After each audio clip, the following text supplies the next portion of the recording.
Hi, I'm David Thomas, and welcome again to our award-winning show, Alliance in Focus. I'm here with the new president of the City Council, Julie Jakmides. Good morning. Good afternoon, I Good guess afternoon. I should say. Yes. Thank you for coming here. Absolutely. Thank you for having me. First off, we know who you are. You and your father are staples of the Alliance community. But can you talk about your journey to becoming a lawyer and your part in the Alliance community? Sure, absolutely. I was born at Alliance Community Hospital, been raised in Alliance my entire life. I attended Regina Caeli and then St. Thomas Aquinas. And when I was at St. Thomas, I did the Carnation Queen pageant. And I was not the queen, but I was on the court. And that year that we spent getting to know Alliance and meeting public figures and learning about the businesses and industries here was honestly transformative and really, I think, had an impact on my career path towards public service.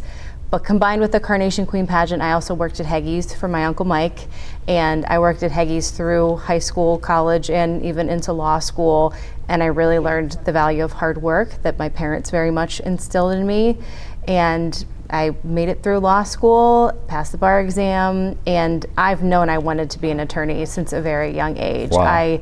I loved being with my dad and seeing what my dad did and just the way that he was an advocate for people and stood up for people. That's what I wanted to do. And so now I think I've kind of blended those two things by being an attorney and then being back in public service. Can you talk about your recent being made the president of the City Council? Sure. So unfortunately, our president of council, Art Garnes, has been in failing health, and so he ultimately decided to resign from council mid-July, end of July. And with that resignation, because he's a member of the Republican Party and was elected as a Republican, it fell to the Starr County Republican Party and the Central Committee to appoint his replacement.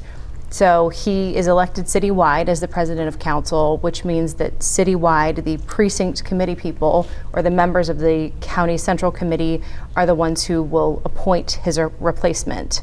So the members of the central committee met on Monday the 10th, just a few days ago now. It's been a little bit of a blur. And of those 15 members, they voted, and I was appointed to fill the remainder of Mr. Garnes' term. So I have not technically been elected yet. I was appointed by the members of the Central Committee, and I will serve out the remainder of his term, and my plan is to run for the office next year. That's awesome. What are some things you would like to make some changes in Alliance? Honestly, the president of council really isn't a change agent. My job is to run the meetings, to make sure that the votes are proper, that they're accounted for, that we're following council rules and Robert's Rules of Order, and to a lesser degree, probably to use my law degree and my experience to make sure that we're complying with Ohio law and the codified ordinances of the City of Alliance already. So I don't have an agenda. I don't have specific plans.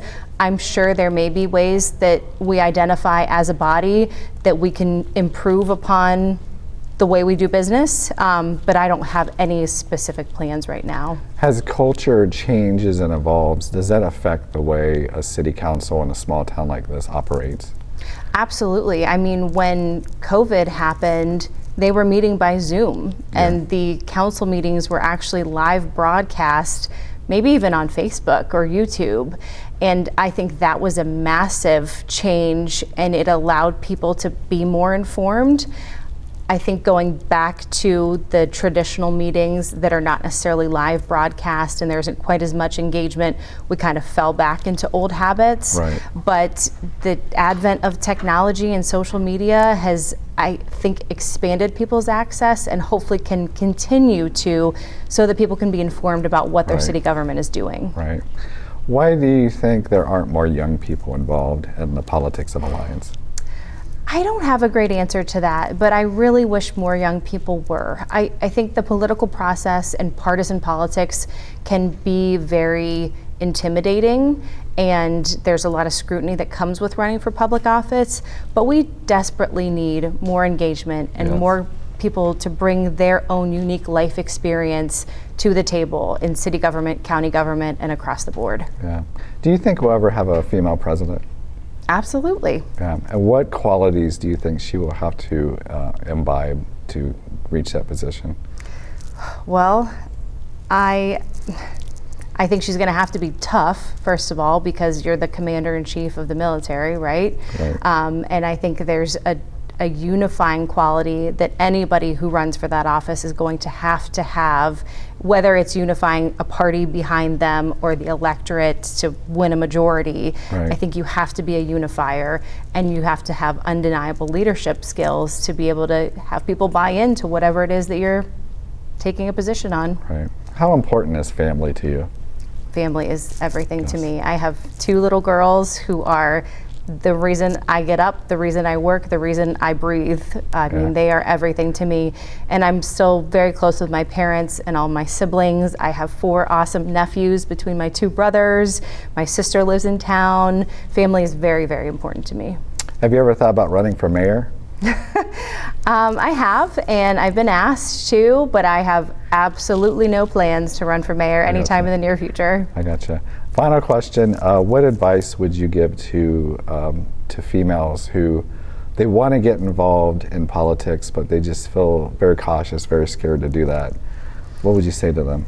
I would say find whatever office most interests you, or that maybe taps into a hobby that you have, and just call that office and ask if you can go shadow for a day.